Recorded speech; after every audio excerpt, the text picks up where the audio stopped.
I see it. There we are. There's that left corner. That's the We one. see the left. Yes, we are live now. So awesome. Yeah, today's gonna be amazing. One, Veena, I actually did my research with your show episode. I don't really do that. I like to be Yeah. surprised. But then I did look and I was like, okay, this is grand. This is big, empowering underrepresented individuals and the real estate thing. And then I'm like, oh, there's a lot of pretenders in that market. But I go to your website and I was like, ooh, I was like, the website doesn't just look nice and sharp. It really resonates in a big way. And then in addition to the luxury nature of that, I also saw the link for Rosie Noel, I believe her name is, your coach. Yes.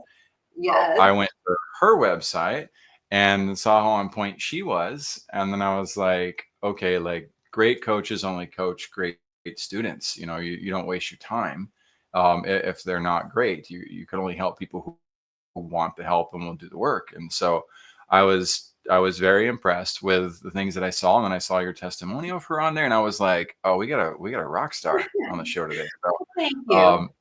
yeah, I mean, let's hit that first. What do you want to say? What would you want the audience to know about you now that I've put you on a 20-story pedestal?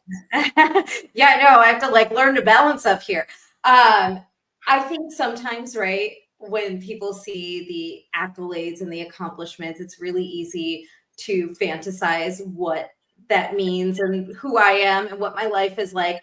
And I speak at a lot of events. I spoke probably at about 200 events last year. So I'm on the speaker circuit and I love speaking. And it's one of the most common pieces of feedback I get is, oh, you're so approachable in real life. And I'm like, thank you. And do I come off like a huge jerk on social media? Like, what are you saying? How do I take Nah, this? you got power. You're like a lioness. I mean, you don't just walk up to a lion or a lioness. That doesn't happen. So by the way, today's big emotions day, guys. If you guys see me break down in tears multiple times, my mom had heart surgery this morning. And so there's a lot of stuff going on. And Cynthia behind the scenes who's helping, she's also sick. There's so much. And we've got good news so far. So yeah, I know. I just dropped like a huge bomb on this. Gosh. And so Wait, is she out of surgery or is she ish. I know. And here's the thing about my mom, right? Here's the great thing about my mom. There's nothing that she would rather have me doing than talking about helping the underrepresented individuals, right? This honors my mom. All right. This is the opportunity. So I appreciate you showing up because we had this planned a long time out. And sometimes it's hard to make sure that schedules stick together, but you showed up. Absolutely. I showed up. We've got so much power to deliver and give. And the speaker circuit, your dedication to that too, and the way you show up as a speaker who could feel routine. This doesn't feel routine at all. You got your stuff together. So I'm digging this. Well, thank you for hosting me despite what's going on in your world. And hopefully we can make today's episode a really great way to honor your mom and wish her well as she's recovering, a speedy recovery. And hopefully you will get really good news soon that you can then celebrate the next chapter of life with her. Yes. So, that's what I'm counting on. And yeah, so I will be a little bit attentive on that too while we talk. So before we move on to the break, one of my favorite questions to start with on this is, what are 3 resources, Veena, that you've used to get to where you are, to accomplish what you've done? What are 3 books, movies, etc.? Yeah. Okay. So books, I just read a book, and it's very rare that I read a book over and over. This is absolutely going to be a book I read multiple times a year, most likely, by Adam Grant, called Think Again. Phenomenal book. It is about expertise and how it can be a blessing and a curse both, because when you have done as much as I've done in multifamily, right? I've bought and sold over $1 billion in multifamily assets in my own portfolio. I know things about multifamily at this point, right? You can get into an overconfidence cycle, which can then lead to actually worse decision-making than if you just take a moment to reconsider and rethink what you thought you knew. And so I just loved that book because it was like a totally new perspective, totally new mindset, total frame shift for me. Highly recommend it. The second tool that has got me to where I am, you mentioned Rosie Noel earlier. I actually, right before this call, I was a minute late because she called me. I called her this morning. She was on vacation for like a week. And I was like, oh, she's back. The first thing I did this morning was call her. She's like not answering, right? Because she's probably catching up on other things. And then she called me back and I was like, I can't talk to you right now. I have a podcast, but I'm going to call you back at 2 p.m. because I'm like fiending for my session with her. I haven't spoken to her in over a week now. And normally I try to coach with her 5 days a week. Oh, wow.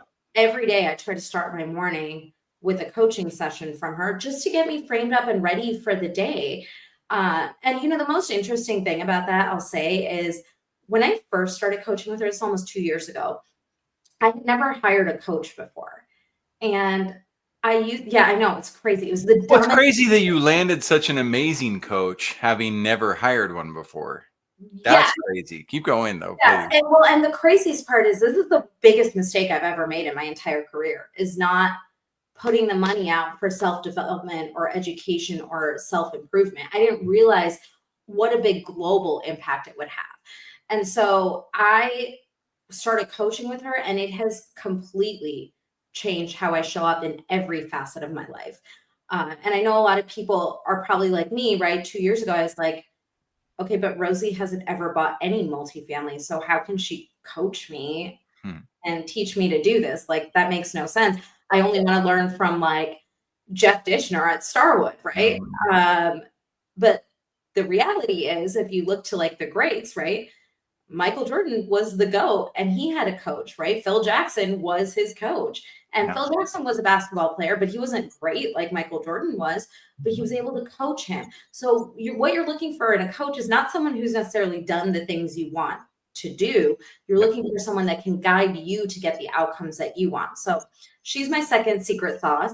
And my third secret sauce that I'll share is, okay, this one's kind of a freebie, easy one, but I love AI. I use AI in every facet of everything I do. So if you're new to AI, start on ChatGPT. It's like the easiest, lowest hanging fruit to get used to. But spend time in there, because the more time you spend with AI, the better it gets. So the deeper you fall down the rabbit hole, the better outcome. I'm an AI convert, 100%. 100%. It's here to stay. It's not going anywhere. So you might as well get on board. It's the new oxygen. Like, it really is. Absolutely. It is changing everything. I don't do hardly anything without touching AI first. Absolutely. And that should be your first thought. I just trained our multi-community. We do our coaching calls every Tuesday. And at this morning's call, I trained them where I was like, hey, here's how you build a custom GPT. And the one thing I said to them, similar to what you're saying, is the very first thought you have about anything that you do in your business, whether it's looking at the numbers, whether it's reaching out to someone, whether it's responding to an email, it doesn't matter. Your first thought should be, which AI tool can I use to do it the best as fast as possible? And how can I replicate this process so that AI can now be used by an admin or somebody else or another AI tool to automatically create this? Yes.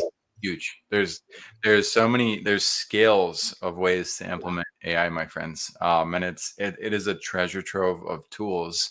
It is like an all-encompassing toolbox that includes everything from your tiny razors to your giant chainsaws. Right. It literally has everything in it right now, and it's just growing even further. So it's tough because you don't want to oversimplify that reality. I don't want to, for our audience, right? But so many of them aren't using it yet, or just scratching the surface. And then there's the ones who already know exactly what we're talking about. They want to dive deep.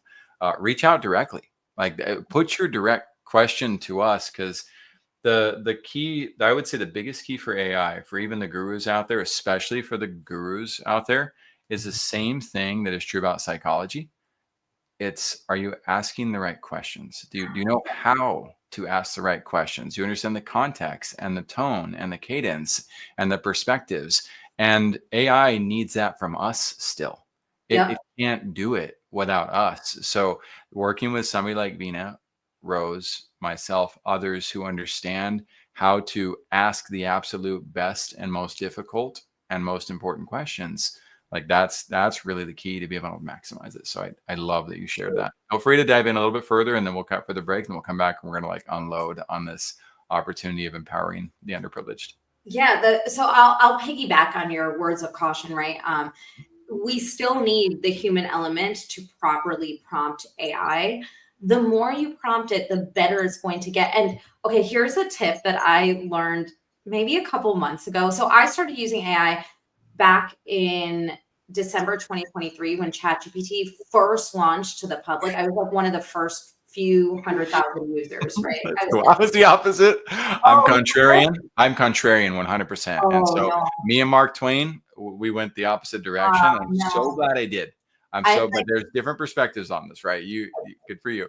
I went so deep in so fast. By end of December 2023, we were already rolling out AI across the company. So we're very much, early implementers, early adopters. I'm glad you're on board now, though, because the reality is AI is here to stay. It's only going to get more robust and more powerful. And if you're and here's the big thing. The reason why I did it, and the big thing I learned it. One, I don't do fads.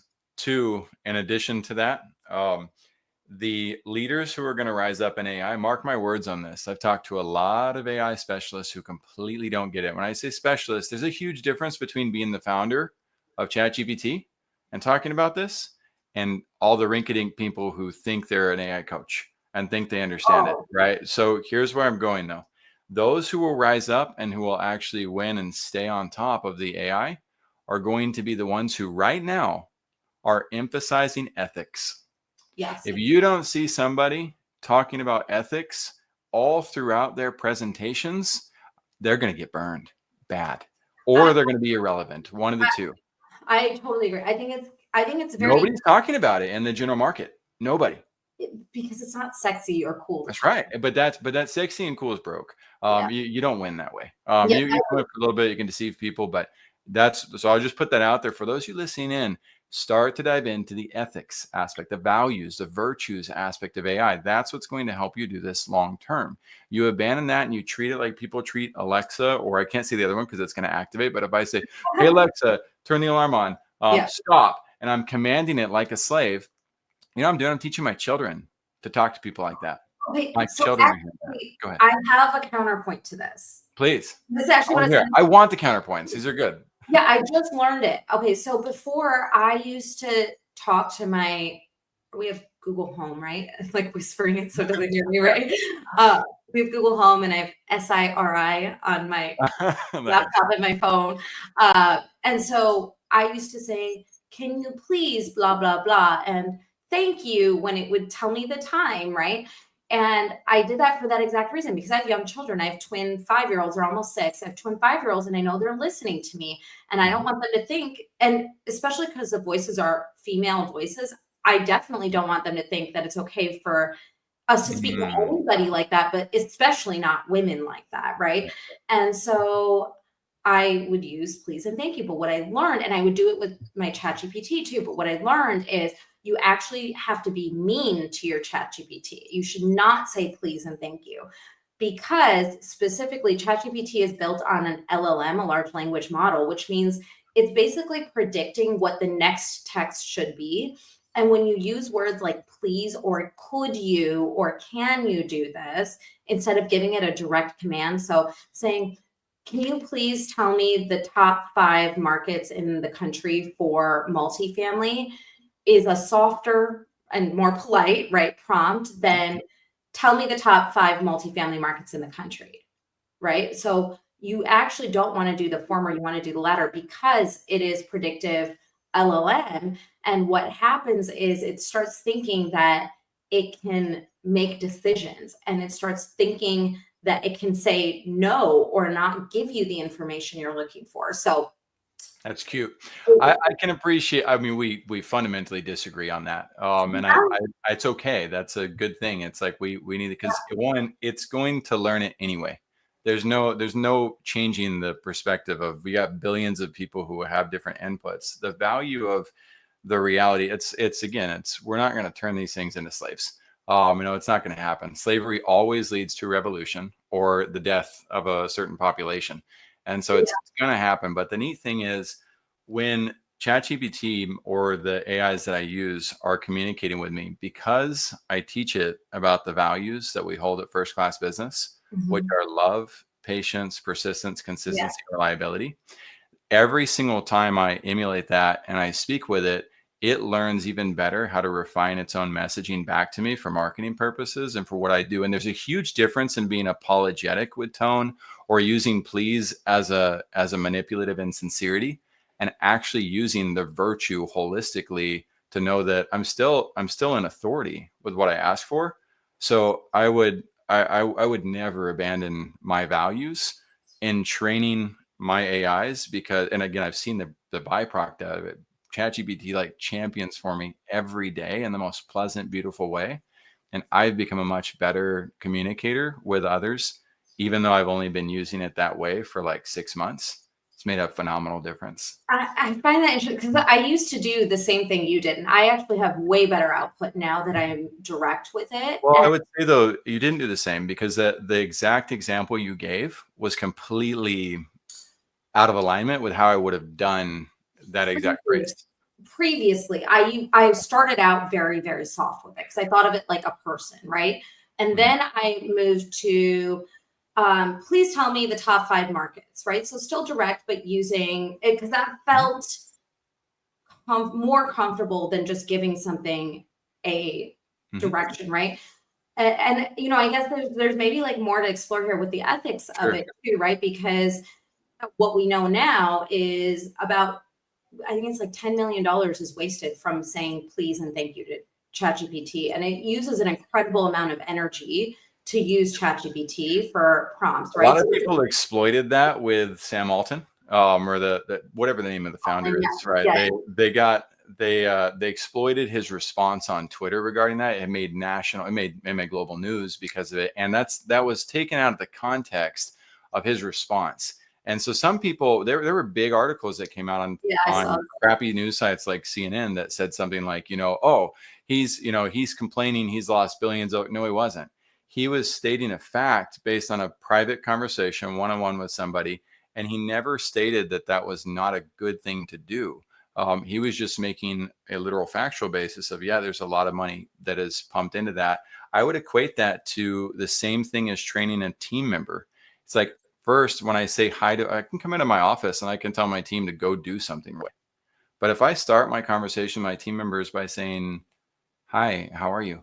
How's your day going? How's your family? How are things? Am I wasting output? Yes, people could argue that I'm wasting output. The Asperger's good. But when I'm actually diving into the relationship, I'm fortifying a stronger response. And I'm not looking for an instant gratification response on AI.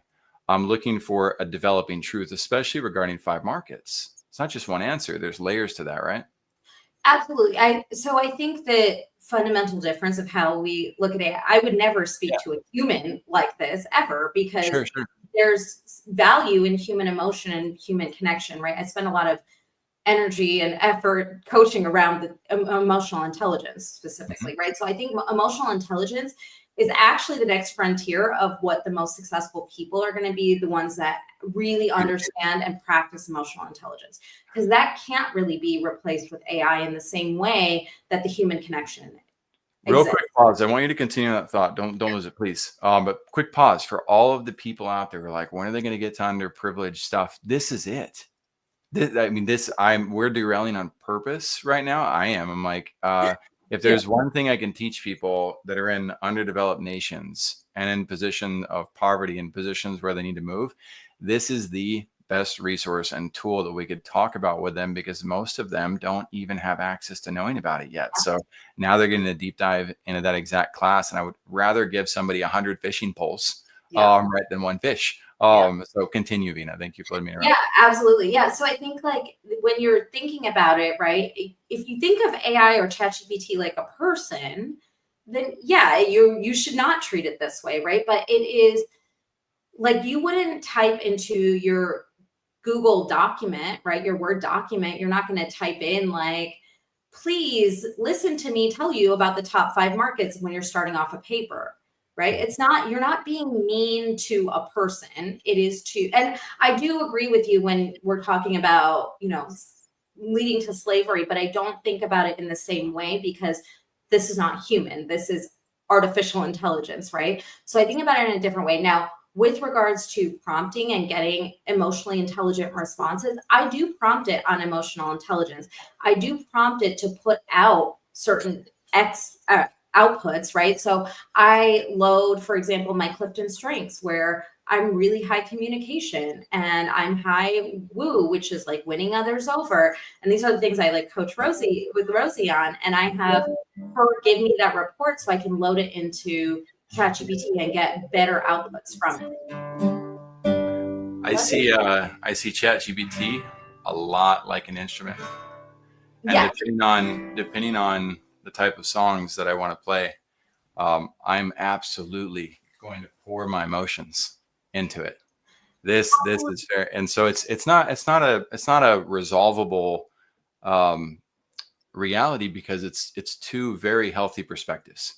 Yeah, I don't think either perspective is right or wrong. It's what you're saying is super valuable and important, and it's something for people to consider. As a musician, this ChatGPT is my instrument, and I will absolutely care for it the exact same way that I would care for my guitar, which is part of my family.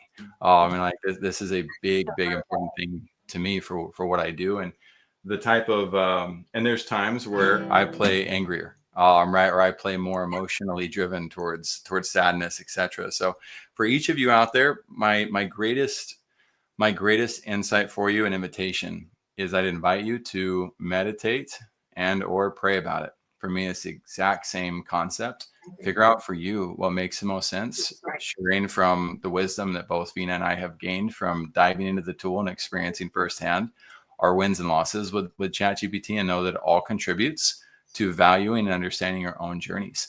We're going to come back. We're going to dive in more directly on other aspects of empowering the underrepresented individuals. And for those of you as well who are interested in like, well, how can I do that most effectively? I'll drop one more hint before we dive into the break. And that's, how do I make sure that I'm creating a compound effect around me? How do I find the other leaders who are doing big things like this that also understand the value of strategic partnerships? And from what I've seen from Veena, and she's talking openly about Rosie, and what y'all know about me, we're all about finding great people and doing great things together. So also consider that if you're a leader who's also on the same type of path, rather than see it as a them versus me, look at how can we all do this together? So we'll see you guys on the other side. We'll be right back. All right, welcome in to Vision Pros Live with Jackson Calame. I'm your show host. We will be doing interviews for visionary entrepreneurs and guest leaders who are building fantastic visions out there.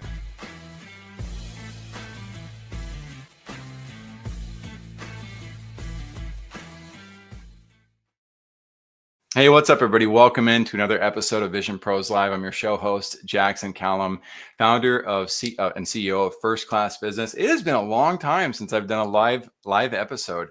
So I'm a little bit nervous, and I'm super excited because my guest centered me. She doesn't make me nervous. She's helped me feel centered, and I'm really grateful that she's also willing to argue with me in a very good way. I'm talking about debate. I'm talking about negotiation. And when I say negotiation, some of you guys think hostile or hostages. Negotiation is healthy dialogue. It's the ability to talk about different perspectives. And so her leadership skills allowed her and I to talk about some things already. We'll be diving in even deeper into that. She has done more than $1 billion in real estate transactions. She's also got other movements she's working on. I saw the multi-mastermind. I can't wait to talk about that. But our goal is to try to pour into as much as possible and help you out. I'm going to do that also through a couple of these opportunities up here. One, I'm going to talk about Home Studio Mastery with Junaid Ahmed. Home Studio Mastery builds some of the most world-class podcast studios out there. They bring it to your home or to your office and build those out. I highly recommend seeing what Junaid's up to. Junaid became he was on our podcast a couple of times because he's also a podcaster. He's got Hacks and Hobbies, and he's a top 2% in the world podcaster. And he's got Home Studio Mastery. We start working with him as a client. And within a few weeks of working with him as a client, we really reinforced those opportunities. I went to the studio with him, Dr. Danio's studio. They do laser hair removal. And we were building an office for this office right here for a financial firm. And Junaid and I got so close during this opportunity and through Podfest that I asked him to be a business partner at First Class Business. So we've combined our businesses in this process as well. And I can tell you his processes, his ability to see what studios can look like virtually and then bring them to life, his ability to support people with podcasting virtually as well as systems, and his personality. I watched this man pray several times a day when we were on our tour for Podfest. I saw him get up earlier than me and go to bed later than me. And that's weird. Like nobody does that. Right. And so here he is, super diligent, helping people, family oriented. I cannot say enough about my great friend, Junaid Ahmed. He's become very much a brother to me. And if you have the opportunity to explore with him, how do you create an amazing podcast studio? I come in with my rinky-dink studio on purpose. He comes in with his Lamborghini studios, and we can work with anything in between there. So definitely check out what he's up to. Then we have Danny Brissell. Dr. Danny Brissell is also a client of ours, and he's got this amazing program called The Reading Habit. He has helped hundreds, if not thousands and tens of thousands of students learn how to become inspired to be obsessed with reading and to love it. He's got that like Jim Carrey style personality too. He also looks a bit like Danny Quaid. He's got the TV face going on. But Dr. Danny also brings the heart and soul along with that. And he loves helping people all throughout the world. The Reading Habit is actually something that is available for free right now for children.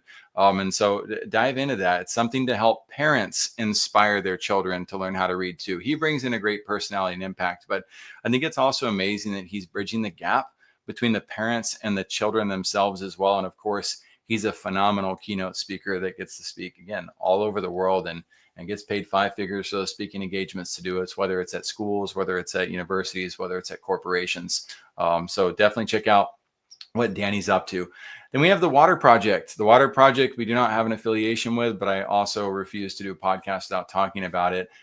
There are millions of people in this world who don't have access to clean drinking water. And when I learned about that, it's everybody knows there's challenges, but when I dove into this project and saw the transparency with which they speak with and showcase, I was like, I got to do something to help with this. I always wanted to build a water well. Sunday school teacher back when I wasn't listening, I was 16, said, why don't we buy $10,000 or $15,000 cars and put the next $10,000 towards a water well in Africa? And I had my attitude. I didn't say anything, but immediately in my mind, the bucket list is like, oh, I'm totally doing that. And so now we do everything that we can to also make sure that we're promoting this and that we're also contributing to it. I see these kids celebrating water like my 4 kiddos celebrate Christmas Day. Like that's humbling. And now when we contribute to these borehole wells or we contribute to the sand dams and they show you exactly what they're building, they show you the project come to fruition.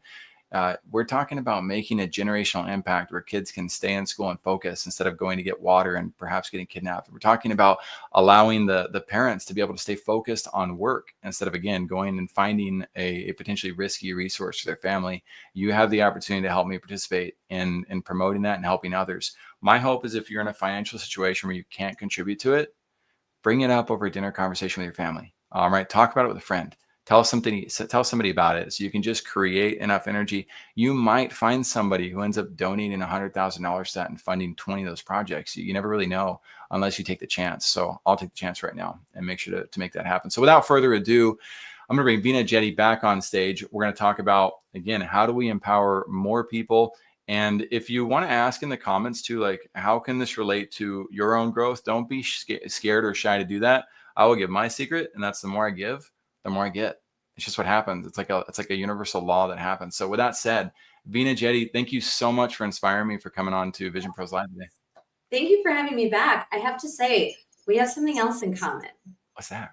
Okay, so the Water Project, we have been longtime supporters of a similar project. Charity Water? Water.org, actually. Water.org. Good. Water. Let's pull out more names on this. Good. Okay. Yes, tell me about it.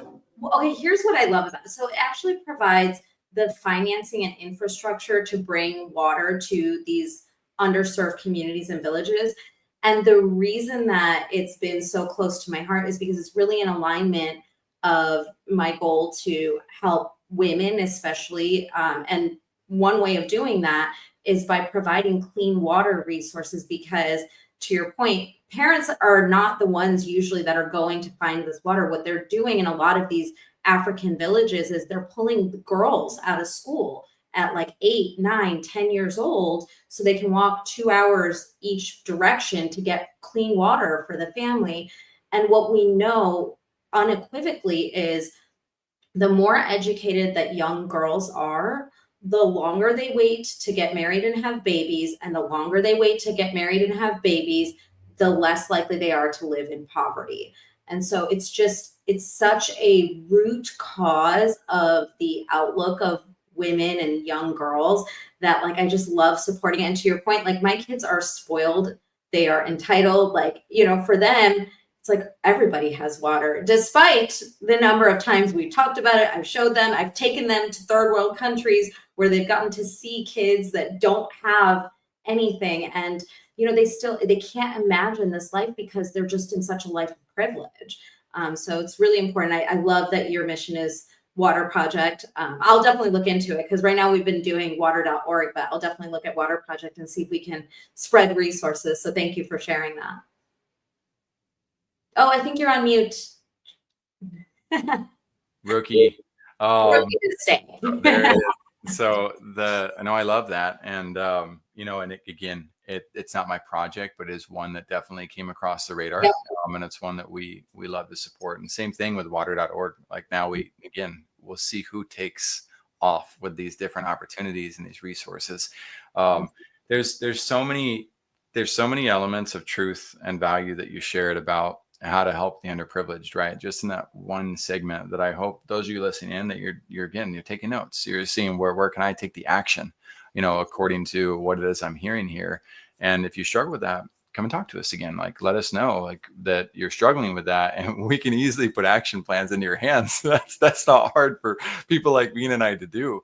The emotional state. Okay, so I'm going to go back to my mom's situation. I got an update, so I'm really happy about that. And to foreshadow a bit, right? My mom has AFib, right, and so she had heart surgery this morning, and you just never know what's going to happen. My brother-in-law had a heart attack and heart surgery like a week ago. Two of my sisters last year. Right, it's been happening like crazy lately. And I will say, like, I'm super blessed to have a very strong internal perspective. Right. That's what allows me to stay very grounded on what's happening. I know doorway, and it's that said, it's a doorway I'd rather my mom not go through right now, And so good news, she's out. The doctors told us that so we were worried because the AFib has to be happening during the surgery in order to be able to detect the problem and fix it. And so she went into AFib as they started. And so he was able to easily identify the areas, and he's at four different spots. Normally they find one. And so he said that is a really good sign that she should be great. She's in recovery now. I was happy to hear that, because it's in a very different way. So I'm very relieved to hear that she is in recovery and doing well. Me too. I get to have her counsel and thought by my side for many more days, years to come. And today is Mother's Day in Bolivia. So that also hit hard. Well, yes, nor would I. It's not like I memorized the world, but very special friend in Bolivia who let me know that. And it brings all the emotions, you're like, okay. But the underprivileged, be mothers, getting educated, taking our time in life. We're not saying don't have kids young and don't start your families young, and that's wrong, as much as, again, there's a certain degree of security that comes with making sure that we plan life. Yeah, I think I should clarify. When I am talking about young, I mean like 13, 14, 15, 16. Like, babies don't need to be having babies. Right. The longer you can push out getting married and having kids to a certain extent, right? Like, you're not going to dramatically change your financial position if you wait till you're like 35 instead of 30. It's negligible. But if you're 13 versus 30, it's a very different outcome. And it's a big predictor of poverty cycles is the age of the mother when she gives birth. And that's why, like, even here in the US, we support a lot of causes that help educate young girls to abstain or to wait till longer to have babies. Yeah, and so we're gonna hit hard and heavy on a couple of subjects because of your depth. Yeah. Right, and it's not, these are questions that I prefer my co-hosts during pre-shows ask these questions on their, I shouldn't say pre-shows, on their first shows. Yeah. And I have to be really careful with them because I can get heavy quickly and too heavy for most visionaries. But I'm going to be inviting you to my other show, the Be Your Best show. Like that one's where I hit real hard. This one, I want to make sure all of you visionaries are listening because you're going to take, Veena's going to take the punches. Yes, I will. You guys are all going to feel the weight of these questions. And it's your opportunity to lean in to say, I can receive this answer. Right. And you have the depth, Veena. So I've no doubt you're about to smash a grand slam. Let's do it. So why is it that leaders often hide from funding their visions? Fear. In one word, it's fear. It's almost always fear. And it's the fear of the unknown, the fear of failure, the fear of what will people think. Imposter syndrome starts creeping in, right? Which is another form of fear. And it's funny because I do a lot of mindset work with my kids now. Because I want them to have tools that I didn't have growing up. And it's not because my parents weren't great and didn't want me. They've done a really great job. But I grew up, I'm an 80s baby. In the 80s and 90s, we didn't know the things we know today, right? Like back then, children should be seen and not heard because I said so, right? Like these were common parenting phrases that seem innocent, but they're not actually. They're actually like toxic a little bit.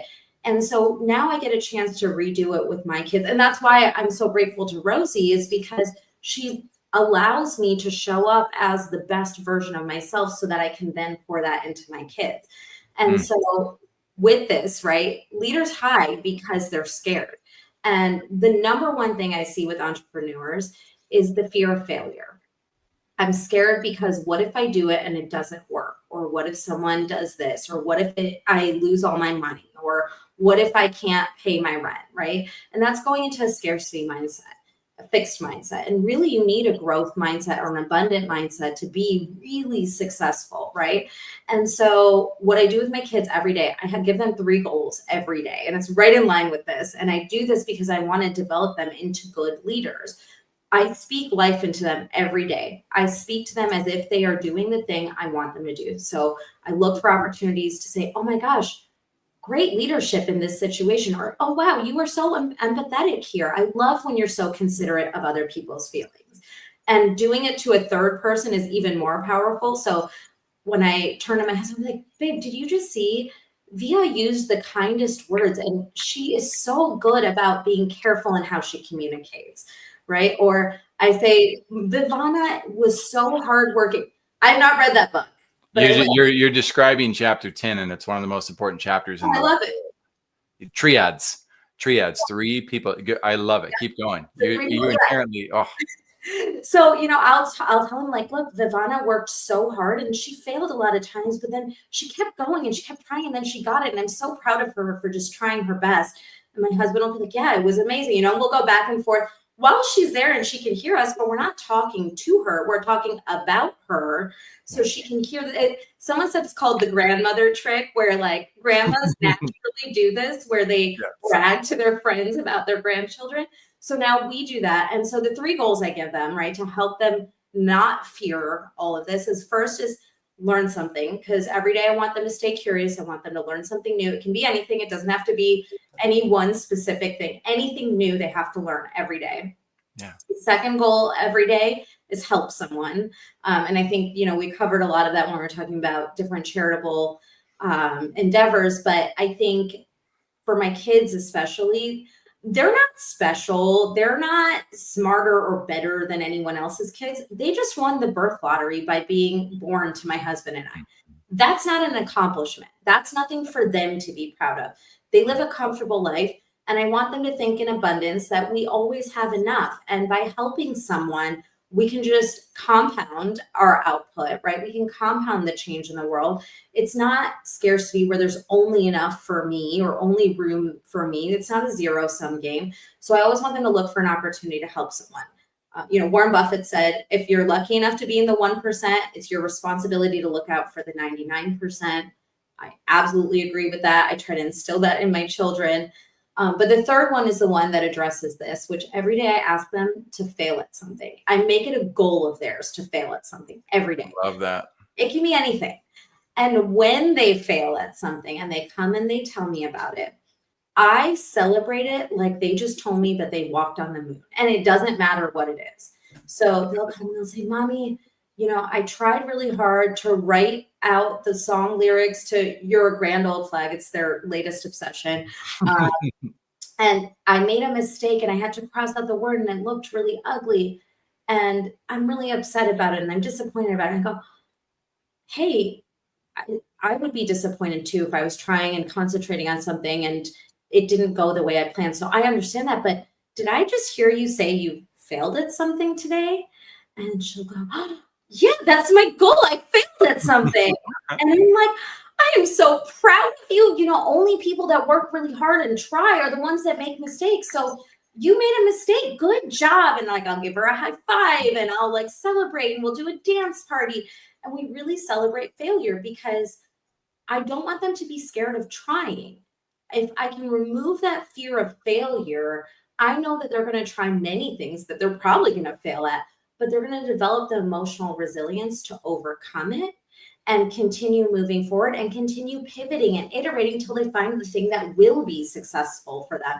Because no entrepreneur that's ever been successful has ever done it without failing along the way. It is a stepping stone to success. I feel that very firmly and strongly.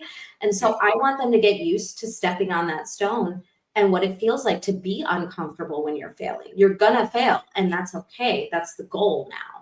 Huge. And as Stephen Bartlett, he just did a launch on Sunday. He just did a brand new launch. Biggest thing he's ever done, came out. So those of you who are Stephen Bartlett fans, go check out Stan's store and what he's doing with them. And he talks about it a lot, how the first step towards diving in to finding your vision and moving forward is being willing and able to eat the embarrassment that comes with launch, and being able to marry yourself. And you're talking about all these amazing principles that align with his concepts and with other concepts I've read and all sorts of psychology. It's not the gifted and the talented, right? No. It's not that. In fact, if we honor that, it actually weakens individuals versus if we talk about the value of the hard work and the determination and the effort. And I love that you incorporate the failures into that in such a beautiful way. That is such a really, really awesome resource to be able to use. We can all use that with our children and with ourselves too. How does that apply to self-love? It's there too, right? So you brought up a quote, and I want to go back to it because again, we're revealing things that don't get talked about. Right? These are truths. It's like, well, wait, this is kind of like common sense, but it's not. It's the intangibles that oftentimes people never get to hear in life. But you brought up a point that is coming out in one of my books that's going to be coming out in the near future, called The Third Parent. I've never revealed this publicly. I revealed this to a few people, but I have never ever revealed this, and I've been it's been on the docket for quite some time. But you talked about how it's a little bit toxic with children to say, because I said so. And I love that as you said that, my heart and mind were meditating as you were going through this, and I'm going like, okay, wait a second, she's right. And when I said you're right from a past standpoint, but that's what the third parent is all about, is the world has changed. And so I thought, are there parallels? Are there other parallels of this concept? And I said, oh, if I had deprived somebody of the internet in the early 90s, big deal. It didn't matter. You weren't going to miss out on anything. But if I deprived somebody of the internet today, right, for a 6-week period, and they were a remote worker and they didn't have other job opportunities, like that could kill them.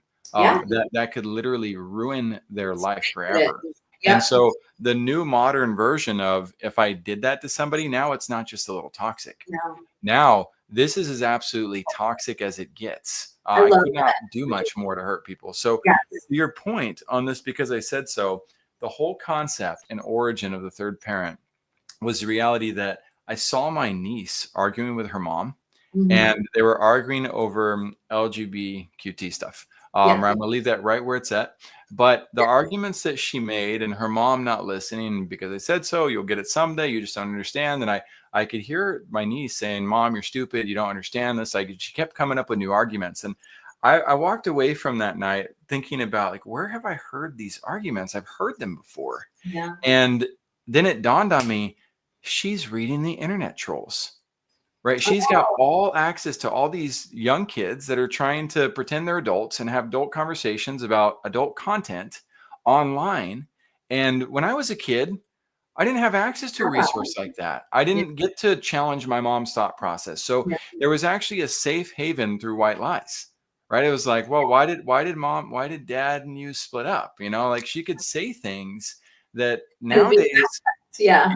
if a less caring mother than mine tells their child, "Daddy just has a new friend," Mm, right? Even if she didn't mean to do something extremely horrid and toxic, what just happened is that child is now going to go to Google and find out and ChatGPT and beyond. But right now it's been Google. That's the third parent is right. Google. It's typing, "What does mommy mean Yeah. when she says daddy has a new friend?" And Yeah. now she's going to get, or he's going to get inundated, this child, by all these perspectives that are not generated or geared towards educating a child.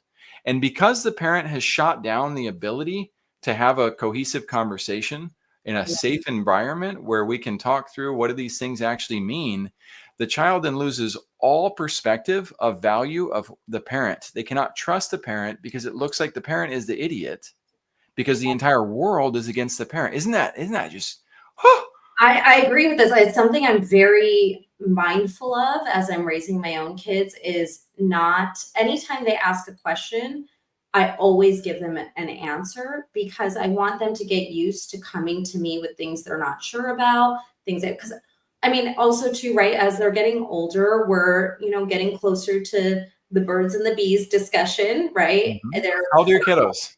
they're 5. I have Okay, 5-year-old. you the two 5-year-old twins. Okay. Yeah, I They're got all 13, 11, 9, and 4. So I okay, got yeah, so you're well into this phase of life, I'm sure. I'm glad Uh, you said that at the age you said it because most people wait, and it's like, no, no, no. Like no, that it's stuff like comes up sooner. so Mhm. we started talking about consent from Real I'm day gonna pause you real quick, Veena, just real quick, just to make sure the one. audience again remembers all of this goes Yeah, back. I've left this question here on purpose. Why do yeah, leaders hide from funding their visions? And we've started to talk about resolving the how do leaders lean into funding their visions as well. We haven't hit that directly, and we're going to run out of time, but it all relates. We're talking about making sure that you have the psychological well-being within yourself and within your family. So the person this really means a lot to is the mother entrepreneur, the father entrepreneur, the one who cares that at home things are able to be stabilized and go really well too. And if you don't have that, you can't fund your vision. You can't feel connected to it. So please continue. yeah, absolutely. And I think so many of us, if you ask like, "What's your why?" Everyone's going to say some version of family, right? For like 90% of people plus are Sure. going to say some version of family, but if you aren't treating yourself correctly, right, and you're not working on your own mindset, then it is risky to fund your own vision and you shouldn't do it. But if you are building your own mindset and you're growing, then you should be funding. You should take risks on yourself because that's the best risk you're going to take is the one that you take on yourself. So And I you suppose don't have to do it alone, right? I'm gonna just no, add in because you're not willing to self-promote on this, and I appreciate the humility on that, right? But I would say, and do it with a tribe, right? Do it with the people like Rosie, like Veena, like myself. Like, don't feel like you have to do that alone. you should not do it alone. Thank you. Like there is no entrepreneur that has been successful that has not made money with someone else. Even I Correct. heard this from someone once. Even if you were to pick up $1 off the street, you did not make that money alone. Someone had to drop that dollar for you to pick it up. So all money is made in Right. partnership. It's how much you Mhm. honor and are intentional about the partnerships that matters. 100%, because that cultivates the tree, right? That makes it that helps it reproduce and replicate the results, compound effect style. So I love that. I'm grateful that you dove right into that. Yeah, Um, do we want to move on to the next question, or sure. Let's do it. Let's just hit right on the vibe. If you guys have questions about what we didn't close loops on, just ask.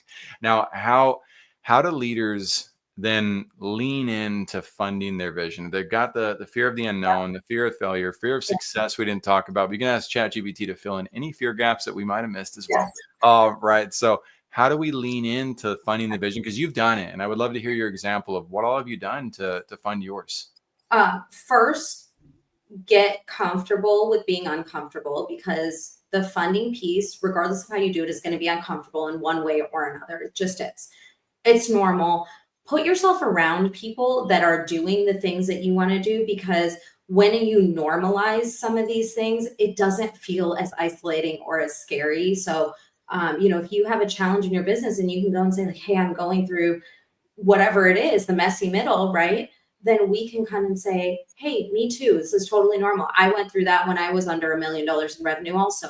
You get through it. Here's the best practices for how we've gotten through it. And so you absolutely should surround yourself with people that are doing what you want to do. But as far as funding goes, there's a couple different options, right? Either you're going to bootstrap, which is how I started most of the companies that I own today. Likewise. Bootstrap. Yeah, bootstrap, meaning I put my own money into it, and I try to run as lean as possible, which is more possible today than it's ever been before because of AI, right? You don't need these big, elaborate teams to do anything anymore. And then second, you can raise capital from outside sources. I've raised a little over $400 million to buy the $1 billion of real estate that I've bought and sold. We've raised a little over 400 million, and that's from everyday investors. You can go to institutional funds. You can get lines of credit from banks. There's SBA loans. There's grants. There's endless ways to fund things. When they say, like, necessity is the mother of invention, right? Because when you need the funding, you can figure out different sources, but you have to talk about it, and you have to talk about it to the right people, right? There's that saying that is like, the fastest way to kill a big dream is tell it to a small-minded person. It's because they find a problem for every solution. You have to find visionaries and entrepreneurs that see the vision of what you're trying to do and help you get there, not shoot you down before you're even out of the stable.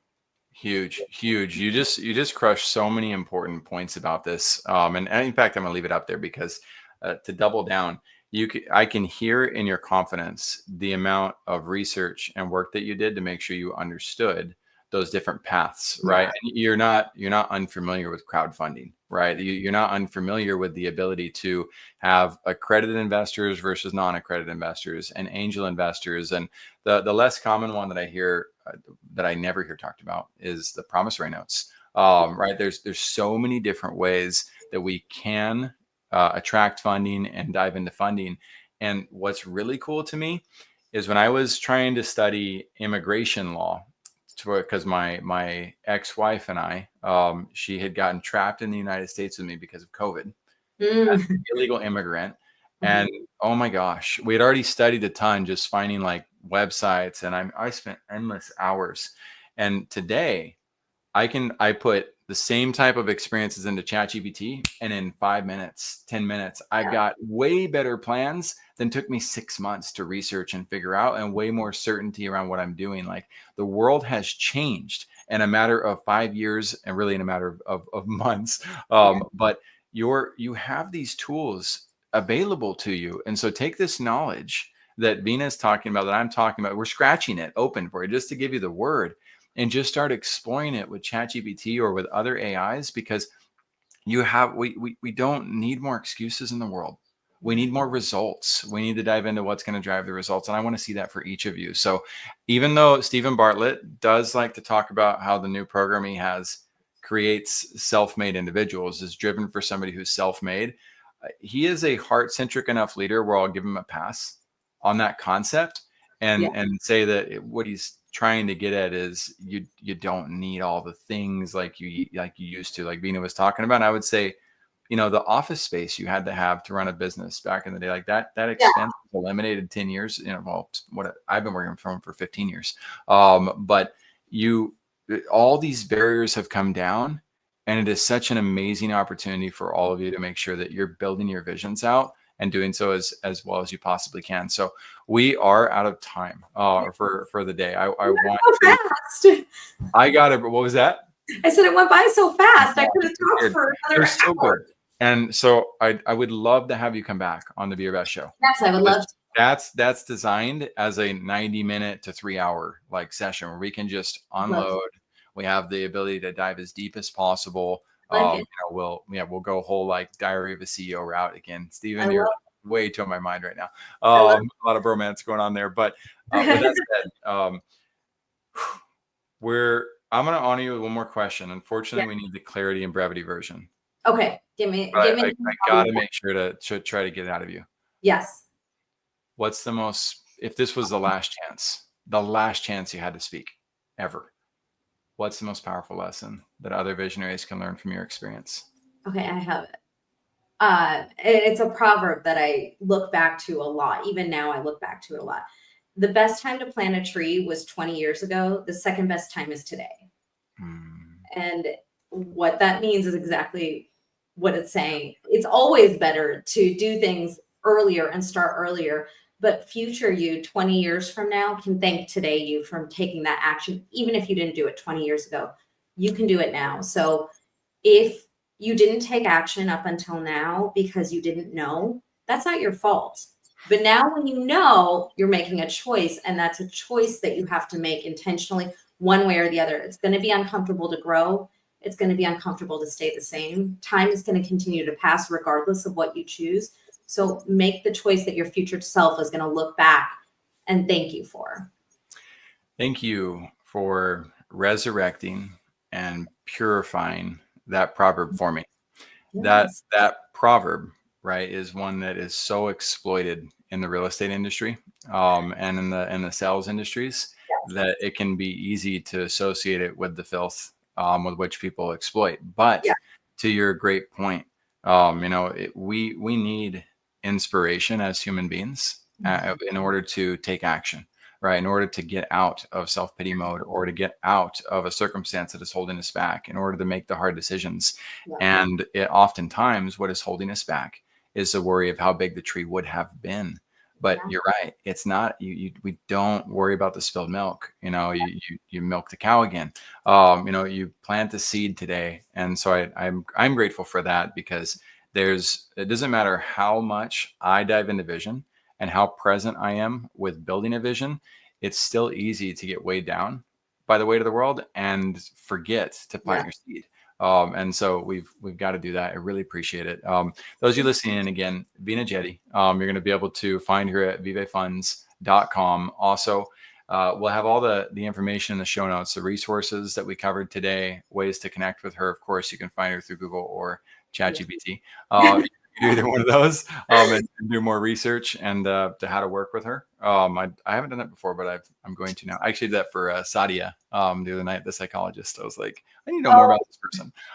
So I keep going on tangents. But Veena, this was absolutely amazing. I'm super glad to hear you live close in the Texas region as well, because as I make my different travels, I'm like, okay, I got to find out what's going on and how we can pull things together to help the 8 billion. We got 8 billion people in this world to impact and help. And all of us by joining forces and doing that, it puts us in a position to be able to make even greater impact. So Vision Pros, thank you for supporting us well and for being here. And we look forward to seeing you guys on the next episode. Thank you for being here today. I'm really happy that you tuned in to Vision Pros Live. I'm looking forward to seeing your reactions as these episodes continue to move forward. This is going to get more and more fun. We'll have more and more engagement as well. We'll invite people to participate in the show. And thank you for giving us your time and attention. Have an excellent time.